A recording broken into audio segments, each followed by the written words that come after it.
Hello बच्चों, very good evening. कैसे हो सभी लोग? पहला लेक्चर मैंने कर लिया था आपको, मैंने बता दिया था केमिकल काइनेटिक्स क्यों पढ़ना है ना। फर्स्ट लेक्चर में आपने यही सीखा कि हम काइनेटिक्स पढ़ने की ज़रूरत ही क्यों है, और सेकंड लेक्चर में आप बाकी काइनेटिक्स के बारे में डिटेल पढ़ोगे। कितने टाइप के रिएक्शन होते हैं वो सारी बातें मैंने आपको बता दिया था। उसके बाद मैंने आपको बताया था कि किसी भी रिएक्शन में काइनेटिक्स से क्या क्या चीज़ें पता चल जाती हैं, हम केमिकल काइनेटिक्स का यूज़ करके किन किन चीज़ों के बारे में डिटेल डिस्कशन कर सकते हैं। आज हम उसी को आगे बढ़ाएंगे और आज आपको 3 चीज़ें पढ़नी है। मैं आपको पहले उसको हाईलाइट कर दूं क्या क्या पढ़ना है। So today we have a chapter chemical kinetics, और इसके क्या क्या टॉपिक पढ़ने हैं पहले यह जान लीजिए सभी लोग, उसके बाद ही हम लोग आगे बढ़ सकते हैं। ठीक है, सो आज पढ़ने वाले हो कुछ समथिंग वेरी इंटरेस्टिंग। ठीक है, रेट पढ़ने वाले हो। ठीक है, केमिकल काइनेटिक्स में रेट क्या होता है, रेट ऑफ रिएक्शन क्या होता है, इंस्टेंटेनियस रेट क्या होता है, एवरेज रेट क्या होता है, इनके बारे में आज मैं आपको बताने वाला हूँ। So today we have 3 topic, basically we are going to deal with 3 topics. आइए उन तीनों टॉपिक के बारे में आपको बताएं। सबसे पहला है what is rate of reaction. ठीक है, ये रेट ऑफ रिएक्शन क्या होता है, पहले तो ये जानना है कि रेट ऑफ रिएक्शन क्या होता है, कैसे पता चलेगा। दूसरा हमें जानना है एवरेज रेट का क्या मतलब है। ठीक है, ये एवरेज रेट ऑफ रिएक्शन क्या होता है, average rate of reaction. And जो तीसरा टॉपिक हमें जानना है importantly, that is instantaneous rate of reaction.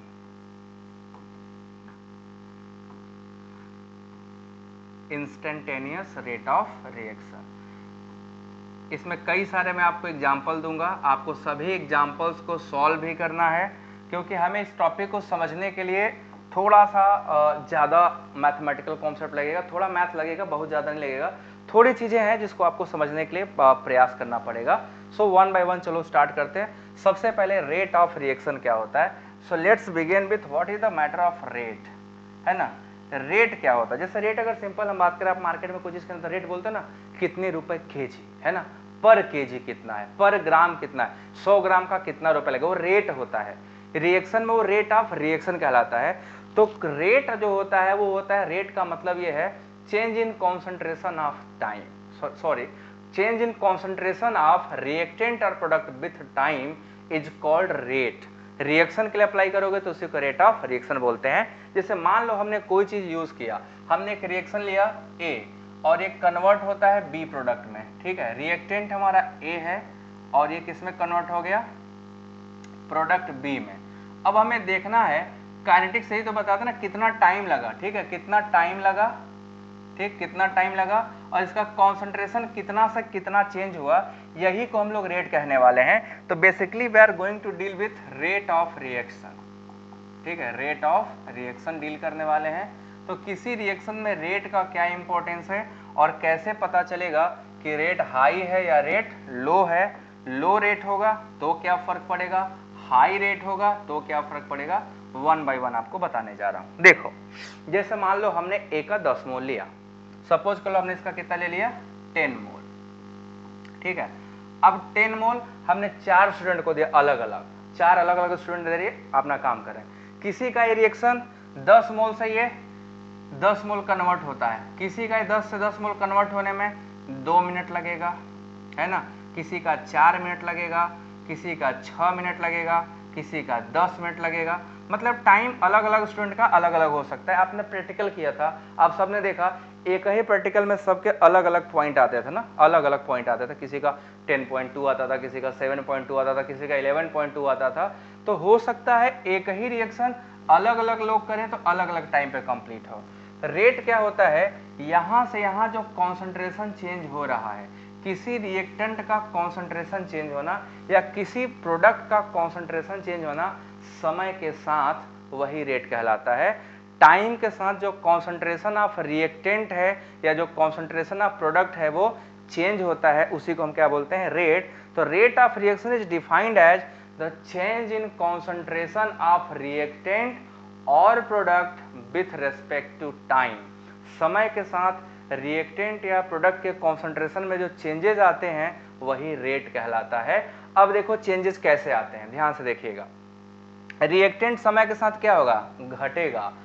Product समय के साथ क्या होगा, बढ़ेगा। कोई रिएक्शन अगर होगा तो रिएक्टेंट कम होगा, प्रोडक्ट बनता जाएगा। अगर 10 मोल था, ये 10 मोल कंप्लीट हो गया तो ये 0 मोल बचेगा। ये 10 मोल से 5 मोल टूटा तो ये 5 ही मोल बनेगा। तो समय के साथ रिएक्टेंट का कॉन्सेंट्रेशन क्या हो रहेगा, घट रहा होगा, और प्रोडक्ट का कॉन्सेंट्रेशन क्या हो रहा होगा, बढ़ रहा होगा।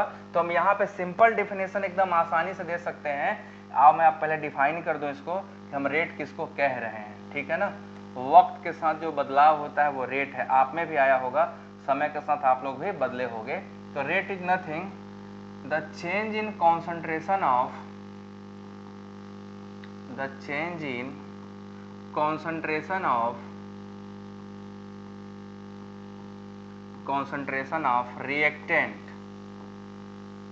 reactant or product with time is called rate of reaction, समय के साथ जो रिएक्टेंट या प्रोडक्ट के कॉन्सेंट्रेशन में चेंज होता है उसी को हम लोग क्या बोलते हैं, रेट बोलते हैं। तो रेट जो हमारा होता है, rate is nothing, this is just change in concentration of reactant, R से रिएक्टेंट और प्रोडक्ट, या तो रिएक्टेंट का या तो प्रोडक्ट का अपॉन टाइम। समय के साथ जो चेंज हो रहा है कॉन्सेंट्रेशन ऑफ रिएक्टेंट या कॉन्सेंट्रेशन ऑफ प्रोडक्ट में, उसी को हम लोग क्या बोलते हैं, रेट बोलते हैं। अब यहाँ पे दो बातें आपको अच्छे से जानने बहुत जरूरी है। समय के साथ रिएक्टेंट का कॉन्सेंट्रेशन बताओ बच्चों, बढ़ेगा या घटेगा? आप सभी लोग बताओ, अगर हम टाइम के साथ जा रहे हैं तो कॉन्सेंट्रेशन ऑफ रिएक्टेंट घटना चाहिए या बढ़ना चाहिए? सभी लोग बताओ।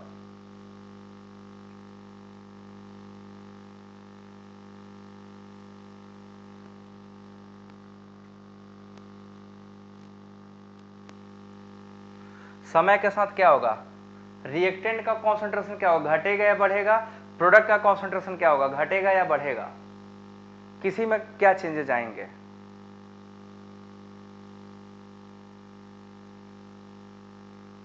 कम होगा। टाइम के साथ कॉन्सेंट्रेशन ऑफ रिएक्टेंट घटेगा। तो अगर हम ग्राफ से रिप्रेजेंट करने जाएं, ग्राफिकल देखो रिप्रेजेंटेशन करें, तो आप आराम से ग्राफ से पहचान सकते हो क्या? ये देखो ग्राफिकल रिप्रेजेंटेशन, ठीक है। यहाँ ग्राफ से मैं आपको बताने जा रहा हूं। ग्राफ के साथ देखो क्या होगा। हम इधर क्या ले लेते हैं, एक साइड हम रिएक्टेंट लेंगे, एक साइड क्या लेंगे, प्रोडक्ट। व्हाइट कलर से मान लो हमने रिएक्टेंट लिया, ठीक है। रिएक्टेंट शुरुआत जब रिएक्शन हुआ होगा तो प्रोडक्ट यहाँ रहा होगा, रिएक्टेंट यहाँ रहा होगा। मैक्सिमम कॉन्सेंट्रेशन किसका होगा, रिएक्टेंट का, और मिनिमम कॉन्सेंट्रेशन किसका होगा, प्रोडक्ट का। टाइम के साथ देखो हमने शुरू किया, जब रिएक्शन नहीं हुआ होगा तो सबसे ज्यादा कॉन्सेंट्रेशन किसका होगा, हमारे इसका होगा। ये हमने यहाँ पे कॉन्सेंट्रेशन रख दिया, ये हमारा कॉन्सेंट्रेशन है, ठीक है। इसका 0 होगा, प्रोडक्ट का कॉन्सेंट्रेशन 0 होगा, रिएक्टेंट का कॉन्सेंट्रेशन क्या होगा, मैक्सिमम होगा। होगा कि नहीं होगा? अब टाइम के साथ क्या होगा, गिरना चालू होगा। जैसे जैसे समय बीतता जाएगा ये क्या होगा, ये डाउन होता जाएगा, गिरता जाएगा, गिरता जाएगा। एक समय बाद क्या होगा, रिएक्शन कांस्टेंट। प्रोडक्ट धीरे धीरे क्या होगा, बढ़ता जाएगा, बढ़ता जाएगा। एक समय बाद क्या होगा, ये कांस्टेंट है ना। ये भी क्या होगा, एक समय के बाद कांस्टेंट, ऑलमोस्ट क्या होगा, कांस्टेंट हो जाएगा। फिर दोनों क्या चलेंगे, सीधे चलेंगे, एकदम सीधा। जब सीधा चलते हैं तो आप सबको याद होगा, उसको हम लोग इक्विलिब्रियम बोलते हैं, है ना। देखो हो क्या रहा है, टाइम के साथ ध्यान देना जरा। हमने क्या देखा, वक्त के साथ रिएक्टेंट देखो यहाँ पे कम हुआ, फिर यहाँ थोड़ा कम हुआ, और कम हुआ, और कम हुआ, फिर कुछ देर बाद क्या होता है, कांस्टेंट हो जाता है। उसका कॉन्सेंट्रेशन चेंज नहीं होगा, या तो 100% खत्म हो चुका होगा, या तो धीरे धीरे क्या होगा, घटता जाएगा। अगर इक्विलिब्रियम नहीं है तो रिएक्शन क्या होगा, लास्ट में आके 0 हो जाएगा। अगर मान लो इक्विलिब्रियम नहीं आता है तो क्या होगा, 0 हो जाएगा। हम उसको भी बता देते हैं आपको। एक समय ऐसा आएगा जब 0 हो जाएगा, ये बढ़ता चला जाएगा कॉन्टिन्यूअस। कलर चेंज कर लो। ये आपका बढ़ता जाएगा कॉन्टिन्यूअस, और ये क्या होगा, घटता जाएगा कॉन्टिन्यूअस। तो आपका जो रिएक्टेंट था वो कहाँ आ गया, बॉटम पे आ गया। प्रोडक्ट क्या होगा, टॉप पे पहुंच गया। एक समय ऐसा आएगा जहां पे दोनों आपस में क्या करेंगे, मिलेंगे। एक समय ऐसा आएगा जहां पे दोनों का कॉन्सेंट्रेशन क्या होगा, दूसरे को क्रॉस कर रहा होगा। मतलब कि जितना रिएक्टेंट टूटा होगा उतना ही प्रोडक्ट बना होगा। तो वहीं पर हम क्या बोलते हैं, इक्विलिब्रियम एग्जिस्ट करता है।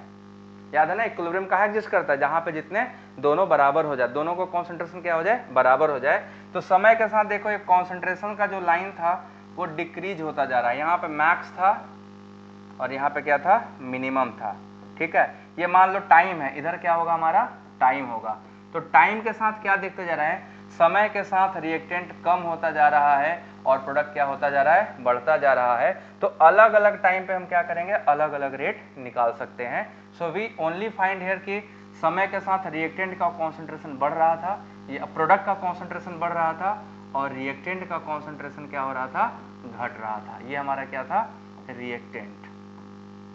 तो घटना को हम डिनोट करेंगे क्योंकि रिएक्शन हमारा ए से बी गया था, ध्यान से देखो, ए से बी, तो जो घटेगा माइनस साइन से, ठीक है, माइनस साइन से क्या होगा, D A upon D T, या कहीं कहीं आप देखोगे ऐसे डी ए नहीं रहता है, वो डेल्टा रहता है, delta A upon delta T, minus sign के साथ। माइनस रिप्रेजेंट कर रहा है, घट रहा है, कॉन्सेंट्रेशन क्या हो रहा है, डिक्रीज कर रहा है। और प्रोडक्ट का क्या होगा, delta B upon delta T, ये प्लस हो रहा है। यहाँ पे जो रेट हुआ आर वो पॉजिटिव, यहाँ पे जो आर हुआ वो निगेटिव। ये डी ए के टर्म में इसको इंस्टेंटेनियस बोलते भी समझाता हूँ। यहाँ पे D B by D T हो जाएगा। तो या तो इसको कर लो प्लस में या तो माइनस में, दोनों बात एक है। रिएक्टेंट का हमेशा माइनस में रहेगा, प्रोडक्ट का हमेशा प्लस में रहेगा। जो बनता है उसको पॉजिटिव साइन से, जो घटता है उसको नेगेटिव साइन से रिप्रेजेंट करते हैं। अब बात समझ में आया सभी को, ग्राफ क्या बता रहा है, ये ग्राफ सभी को समझ में आया कि नहीं आया। प्रोडक्ट इंक्रीज कर रहा है, ये ग्राफ क्लियर है। इस ग्राफ के बाद हम लोग क्या करेंगे, रेट कैसे लिखते हैं उस पर आते हैं, कैसे रेट ऑफ रिएक्शन लिखा जाता है। आइए वन बाय वन उसको हम लोग दिखाते हैं आपको।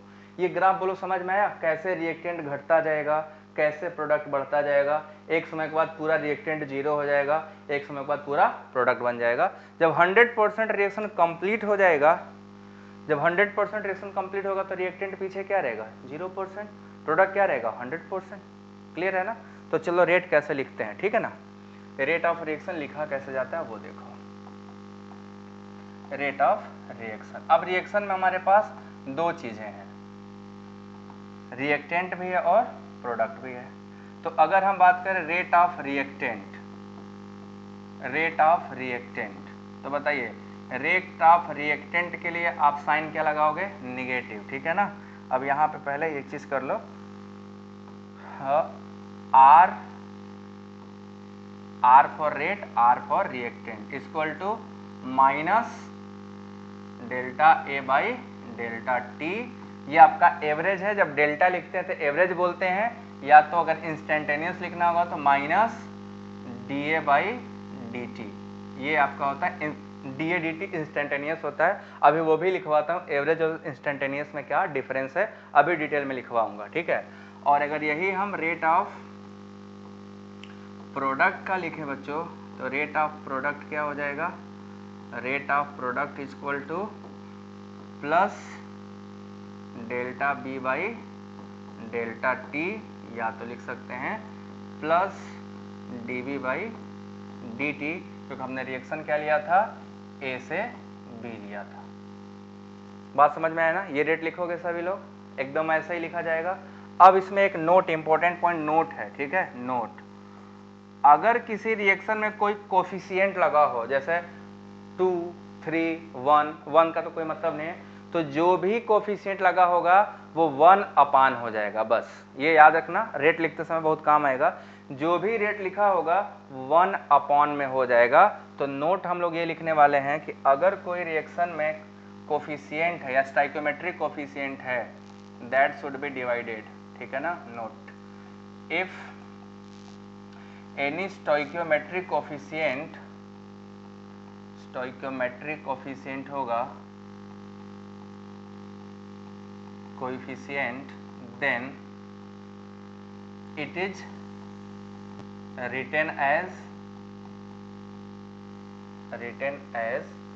1 by x, ठीक है। इसको 1 by x लिखोगे। जैसे मान लो हमने कोई रिएक्शन लिया NM, ठीक है, इसे x ले लो, n मत लो।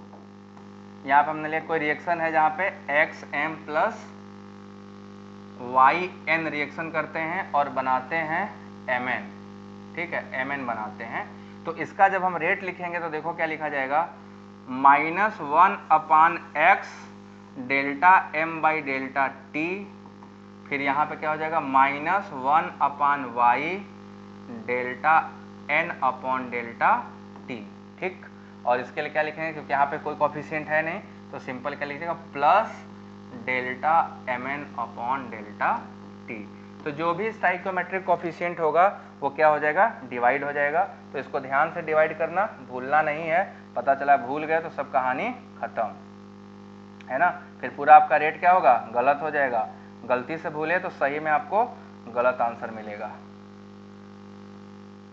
तो स्टाइकियोमेट्रिक कोफिशिएंट जो भी दिए होंगे उसको क्या कर दोगे, डिवाइड कर दोगे सभी लोग। स्टाइकियोमेट्रिक कोफिशिएंट रिएक्शन के पहले जो लिखा होता है। अब मैं एक क्वेश्चन दे रहा हूँ, सभी लोग रेट लिखना, ठीक है। क्वेश्चन देने जा रहा हूँ, रेट लिखना, ठीक। सबसे पहले सरल वाले से चालू करेंगे। हमारा सबसे पहला reaction, write down the rate of reaction. इन सभी के write down rate of reaction of following reaction, of following reaction. तो अगर हम इस रिएक्शन का रेट ऑफ रिएक्शन लिखने जाएं तो सबसे पहले हम आपको 1 दे रहे हैं, 1 2 मैं दूंगा, फिर आप अपना लिखिएगा, ठीक है। पहला रिएक्शन हमारा 2HI जब ये डिसोसिएट होता है तो बनाता है H2 plus I2, H2 plus I2। अगर बच्चों में इसका रेट लिखना हो, ठीक है, सभी लोग वीडियो लाइक कर दो जरा। अगर इसको रेट में लिखना हो, रेट के टर्म में, तो क्या लिखेंगे, -1/2 delta HI upon delta T, है ना। माइनस क्योंकि रिएक्टेंट का घट रहा है, और यहाँ क्या हो जाएगा plus delta H2 upon delta T and delta I2 upon delta T। बोलो सही है कि नहीं, रेट सही है कि नहीं है, ये सही है कि नहीं है, ये बताइए।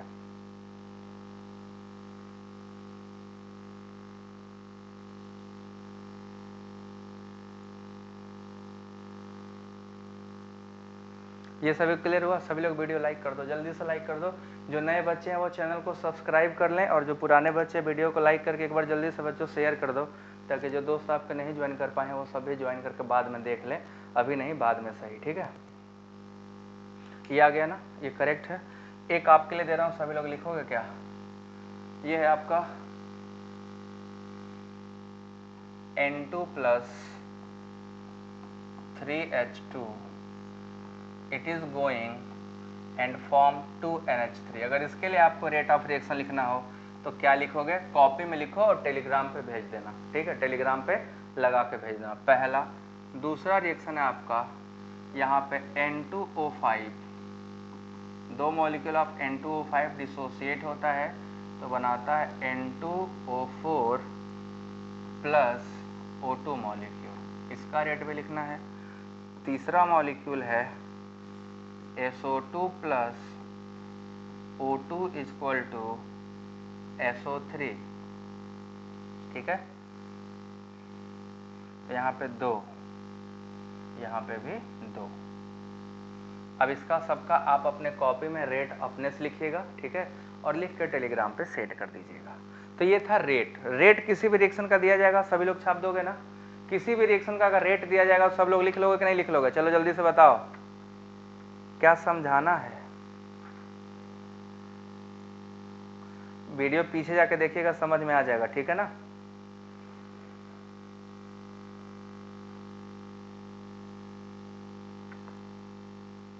अब हम लोग पढ़ेंगे एवरेज रेट ऑफ रिएक्शन, ठीक है। Now let's proceed average rate of reaction. इसका सब लोग लिखना होमवर्क, ये होमवर्क था। Now let's proceed with average rate of reaction. ये क्या होता है, इससे भी न्यूमेरिकल कराऊंगा, एवरेज रेट ऑफ रिएक्शन। चलो स्टार्ट करते हैं कि एवरेज रेट ऑफ रिएक्शन क्या होता है। जैसे आपको मैं बहुत मतलब एकदम फॉर्मल लैंग्वेज में समझाता हूँ, आपको आसानी से समझ में आएगा। साइंटिफिक लैंग्वेज भी है बट उससे आसानी है। जैसे मान लो आप सुबह में उठे, ठीक है, और आपने कुकर में कुछ चढ़ा दिया खाना बनने के लिए, ठीक।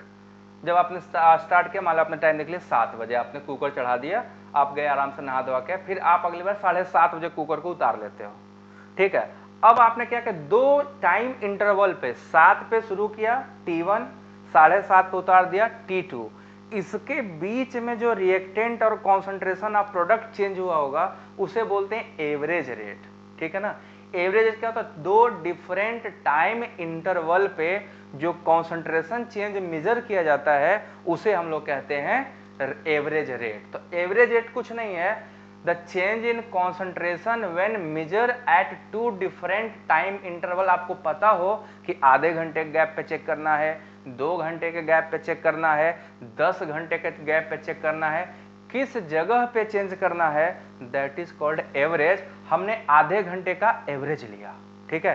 तो average rate is nothing, it is thus the change in concentration of reactant और product with time at a certain interval, कुछ टाइम गैप पे। अगर अचानक से कोई घूमते घूमते आया, भाई खनवा बना कि नहीं, होता है ना, अचानक से पूछ देना, उस समय चेक करो, खोल के देखे बना कि नहीं, तो करंट पे क्या चेंज हुआ है, करंट उसको बोलते हैं इंस्टेंटेनियस। बट बोलेगा 7 बजे खाना चढ़ा देना, 8 बजे आकर चेक करूंगा बना कि नहीं, तो 1 घंटे का टाइम इंटरवल गैप है, वो एवरेज हो गया। अचानक से बाहर से खाना बन गया, क्या वो जो बन गया करंट टाइम पे बोले ना, वही इंस्टेंट है, तुरंत बोला, तुरंत देखा, नहीं बना था, थोड़ा बना था, आधा बना था, आधा कच्चा रह गया था, वो इंस्टेंटेनियस रेट होता है। तो आपने दोनों में डिफरेंस समझ में आया, एवरेज रेट और इंस्टेंटेनियस रेट में। एवरेज रेट क्या होता है, जब हम कोई लॉन्ग टाइम इंटरवल पे, दो डिफरेंट टाइम इंटरवल पे रेट को मेजर करते हैं, वो हमारा होता है एवरेज रेट। तो एवरेज रेट इज नथिंग, ये क्या होता है, average rate when change in concentration, change in concentration of reactant, or for reactant होगा, or product is measure at long time interval, long time interval, ठीक है। जब हम एक टाइम इंटरवल के बाद मेजर करते हैं ना, उसी को हम लोग क्या बोलते हैं, एवरेज रेट। और एवरेज रेट हमेशा क्या होता है, डेल्टा टी, डेल्टा टी बराबर क्या होगा, T2 माइनस T1। एक डिफरेंट टाइम इंटरवल गैप पे हमारा जो रिएक्टेंट चेंज हुआ होगा R, ये कितना चेंज हुआ होगा, R2 माइनस R1 के बराबर। तो ये जो रेट आएगा हमारा, this rate is equal to क्या हो जाएगा, ये लिखा जाएगा डेल्टा में delta R upon delta T, ठीक है। रिएक्टेंट होगा तो माइनस और प्रोडक्ट होगा तो rate of product is equal to क्या होगा, plus delta P by delta T। अब इसको मैं ग्राफ से समझाता हूँ। देखो एवरेज रेट समझ में आया सभी को, एवरेज रेट समझ में आया क्या सभी को, कैसे निकाला मैंने। ये डेल्टा टी मतलब दो डिफरेंट टाइम इंटरवल के बीच में, डेल्टा आर मतलब दो डिफरेंट कॉन्सेंट्रेशन चेंज, R1 पे कुछ और होगा, R2 पे कॉन्सेंट्रेशन कुछ और हो गया होगा। बोलो समझ में आया सभी को ये वाली बात, कैसे चेंज हो रहा है टाइम इंटरवल गैप पे। अब इसको ग्राफिकल जरा समझना, ग्राफ से कैसे निकालोगे, ठीक है ना। ये पहले बताओ सबको समझ में आया, तब मैं ग्राफ समझाऊं। गुड इवनिंग एवरीबॉडी, सभी लोग वीडियो को लाइक जरूर करते जाओ और शेयर भी करते चलिएगा सभी लोग, तभी मजा आएगा।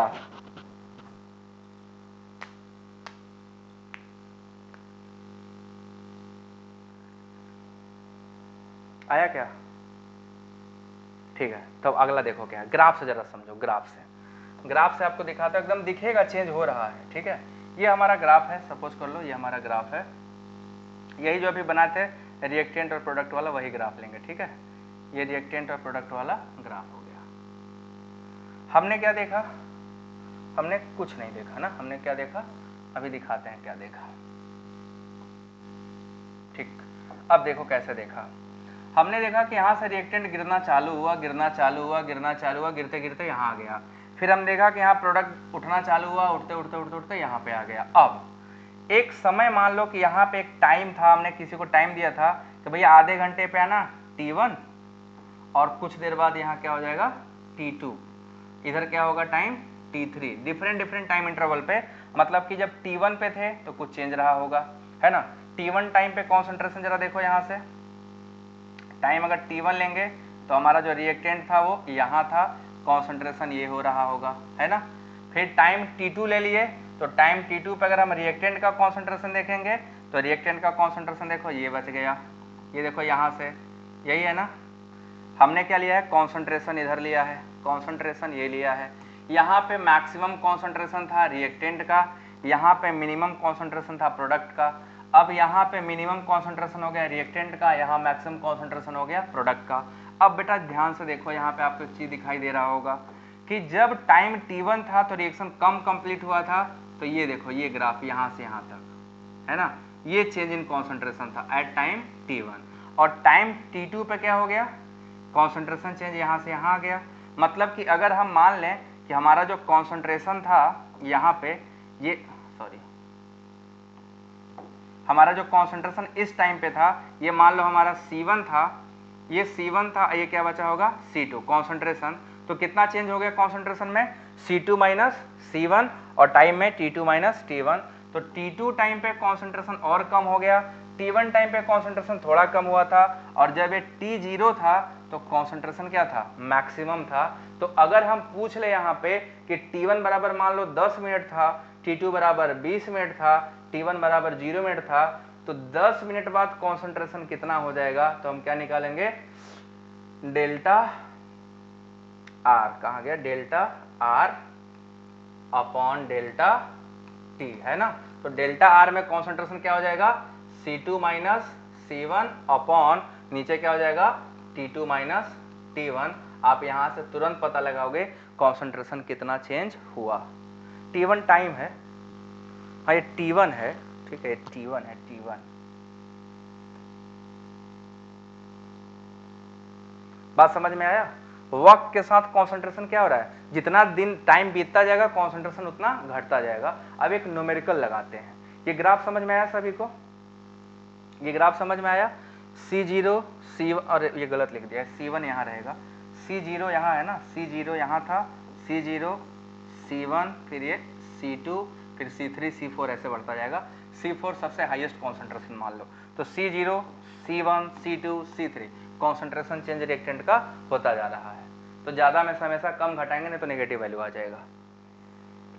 बोलो ये ग्राफ से समझ में आया क्या एवरेज रेट क्या होता है। Now let's proceed with one question. ठीक है, मैं एक क्वेश्चन लिख रहा हूं, सभी लोग आंसर करिएगा। तैयार हो क्वेश्चन करने के लिए, चलो ले।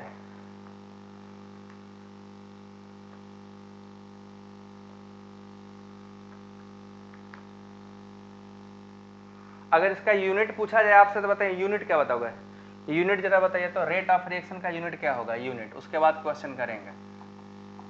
यूनिट क्या होगा, तो कॉन्सेंट्रेशन अपॉन टाइम है।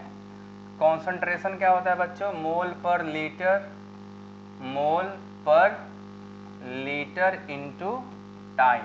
तो हम यहाँ पे सीधे लिख सकते हैं रेट का जो यूनिट हो जाएगा वो क्या हो जाएगा, मोल लीटर इनवर्स और टाइम इनवर्स, या मोल पर लीटर पर टाइम, ये हमारा क्या हो जाएगा, यूनिट हो जाएगा। यूनिट भी याद रखिएगा, यूनिट भी कभी कभी काम आता है। अभी रेट, रेट कांस्टेंट, सबका यूनिट बताएंगे वन बाय वन, और सबके यूनिट में अलग अलग चीज़ आएंगे, तो यूनिट भी पता रहेगा ना सभी लोग। Mole litre inverse time inverse, very good खुशी, अच्छी बात है, पता होना चाहिए, ठीक है ना। Now let's proceed one numerical, ठीक है, एक न्यूमेरिकल करते हैं। हाँ क्वेश्चन ये है, मैं क्वेश्चन लेके आया हूँ, देख लूँ। In a reaction the concentration of reactant changes from 0.2 mole to 0.01। ठीक है, एक रिएक्शन है, ठीक है, एक रिएक्शन A से B हो रहा है, ठीक है। यहाँ क्या हो रहा है कि इस रिएक्शन में कॉन्सेंट्रेशन जो था 0.0 है, 0.200 है, 0.200 मोल पर लीटर, है ना। मोल पर लीटर से होकर घट के हो जा रहा है, मोल पर लीटर से घट के हो जा रहा है 0.150 मोल पर लीटर इन 10 मिनट या 10 सेकेंड, इन 10 मिनट्स, ठीक है, इन 10 मिनट्स। तो आपको फाइंड आउट करना है rate of the reaction. What is average rate of reaction, इसके लिए क्या है, व्हाट इज एवरेज रेट,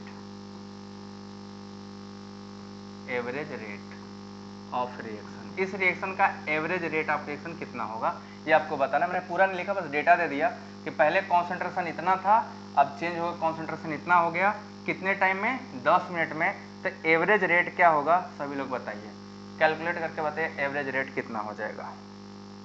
चलो जल्दी से सॉल्व करो तो सभी लोग। हाँ, मोल पर लीटर, टाइम को सेकंड लिखा जाता है, यहाँ पे सेकंड में ही लेते हैं, ठीक है ना। मिनट में दिया है तो मिनट में आंसर करो, सेकंड में कर दोगे तो सेकंड में, कोई इशू नहीं है। आप सेकंड में भी कर सकते हो, आप मिनट में भी आंसर कर सकते हो। इसका आंसर बताओ सभी लोग।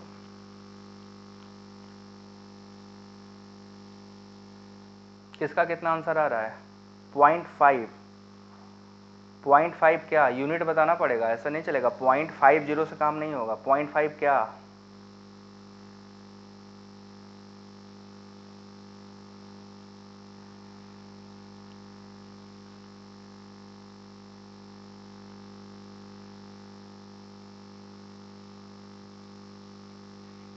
0.5 से नहीं काम चलेगा।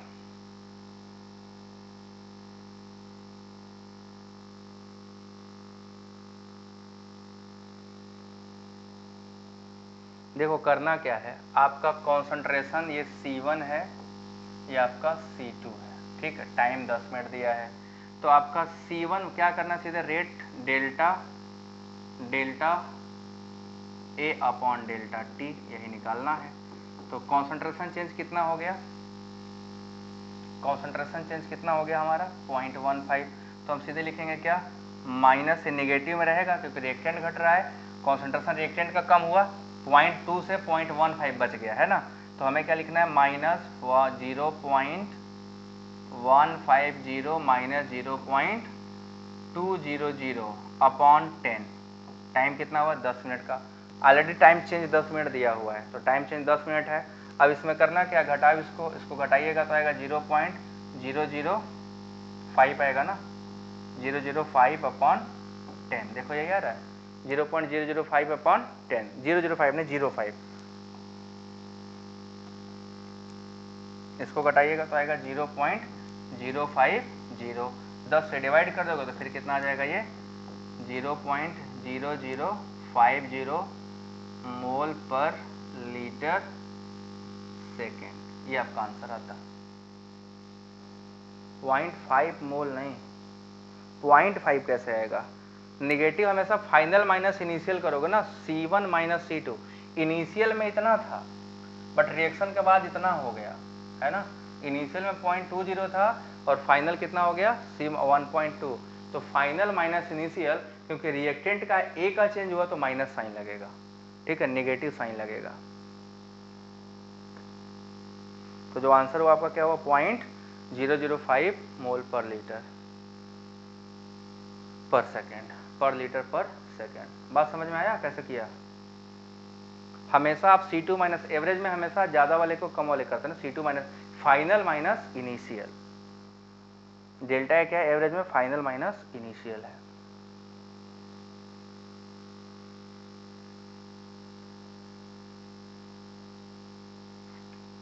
क्लियर हुआ सभी को?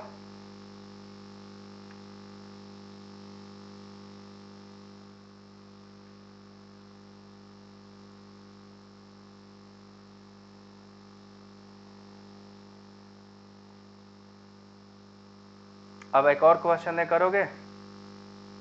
एक और क्वेश्चन दे करोगे?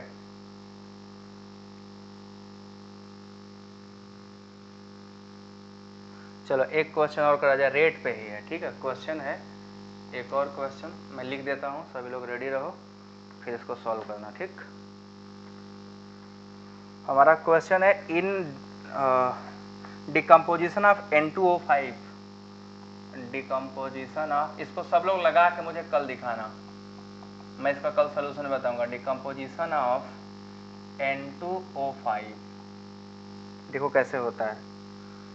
इज एक्सप्रेस्ड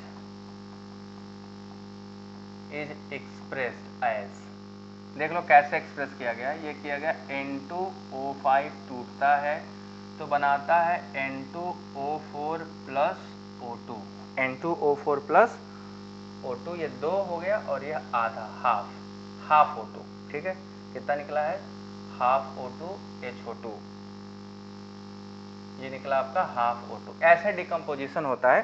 समझे, if during a certain time interval, if during a certain time interval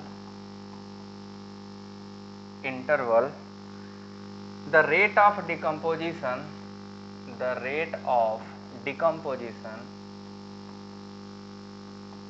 कुछ समय के बाद जो डिकम्पोजिशन का रेट था वो दिया गया था, decomposition of N2O5 is 1.8 into 10 की पावर -3 मोल पर लीटर सेकेंड इनवर्स, ठीक है, मिनट इनवर्स है, सेकेंड नहीं, टाइम में मिनट दिया है, लीटर मिनट इनवर्स, ठीक है, minute inverse, what will be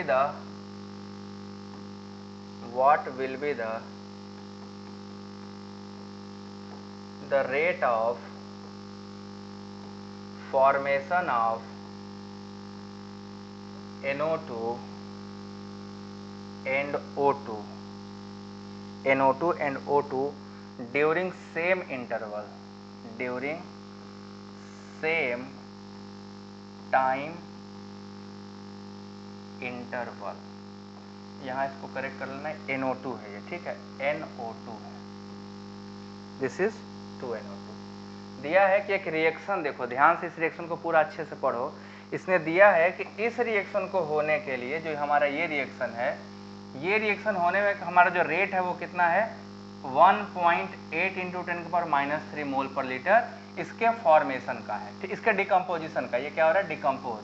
तो अगर हम N2 और O2 का फॉर्मेशन करेंगे तो रेट क्या होगा, बस यही बताना है, ठीक है, N2 और O2 के फॉर्मेशन का रेट क्या होगा ये आपको बताना है, NO2 का अलग निकलेगा और इसका अलग निकलेगा, ठीक है ना। तो बस आपको करना क्या है, हिंट दे रहा हूं, इस रिएक्शन को रिवर्स कर लेना और जहां पे कोफिशिएंट है उससे डिवाइड करके रेट से मल्टीप्लाई कर देना, बस कोफिशिएंट से डिवाइड करके रेट को मल्टीप्लाई कर दोगे, आंसर आ जाएगा।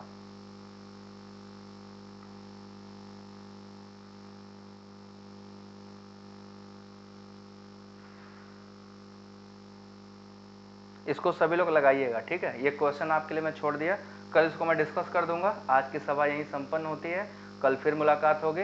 इंस्टेंटेनियस रेट मैंने आपको बता दिया वही होता है जब किसी जगह पे लोगे तो डेल्टा की जगह dt लगा देना, dt/dx, उसको इंस्टेंटेनियस रेट बोलते हैं। एट सडन, तुरंत जब निकाला जाता है तब, और जब किसी इंटरवल गैप पे निकालोगे तो उसको हम लोग क्या बोलते हैं, that is called average rate, ठीक है। आज की सभा यहीं संपन्न करते हैं, अगली सभा में कल फिर मुलाकात होगी, तब तक के लिए टाटा बाय बाय।